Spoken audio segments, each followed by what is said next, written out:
News সোর্সের পক্ষ থেকে আপনাদের স্বাগত। বাংলাদেশের ব্যাংকিং খাতে এক বড় পরিবর্তন আসছে। দেশের 5টি শরিয়া ভিত্তিক দুর্বল ব্যাংক একীভূত হয়ে গঠিত হচ্ছে। নতুন ব্যাংকের নাম দেওয়া হয়েছে সম্মিলিত ইসলামী ব্যাংক।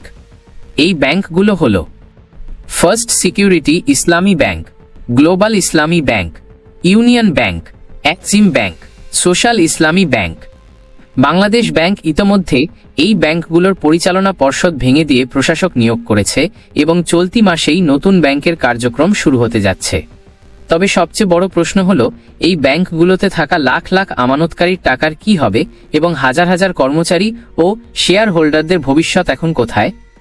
বাংলাদেশ ব্যাংকের কর্মকর্তারা জানিয়েছেন, নতুন ব্যাংক চালু হলে আমানতকারীরা প্রাথমিকভাবে আমানত বীমা তহবিল থেকে সর্বোচ্চ 2 লাখ টাকা পর্যন্ত তুলতে পারবেন।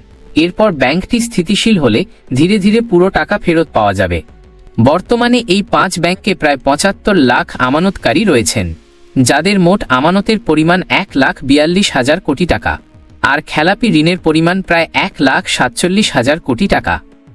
অর্থনীতিবিদদের মতে, সরকারের মালিকানায় নতুন এই ব্যাংক মানুষের আস্থা ফিরিয়ে আনতে পারে, তবে সরকারি ব্যবস্থাপনার ধীরগতি থাকলে সমস্যা আরও বাড়তে পারে। বাংলাদেশ ব্যাংক জানিয়েছে, আপাতত ব্যাংকগুলোর চাকরিজীবীদের চাকরি থাকবে, কিন্তু ভবিষ্যতে বেসরকারি মালিকানায় গেলে নতুন ব্যবস্থাপনা সিদ্ধান্ত নেবে কারা থাকবেন, কারা থাকবেন না। আপনাদের কাছে আমাদের প্রশ্ন, আপনারা কি মনে করেন, এই একীভূতকরণ কি বাংলাদেশের ব্যাংক খাতকে ঘুরে দাঁড়াতে সাহায্য করবে? মতামত দিন কমেন্টে। আর দেশের সর্বশেষ অর্থনীতি ও ব্যাংকিং আপডেট পেতে নিউজ সোর্স ইউটিউব চ্যানেলটি সাবস্ক্রাইব করুন।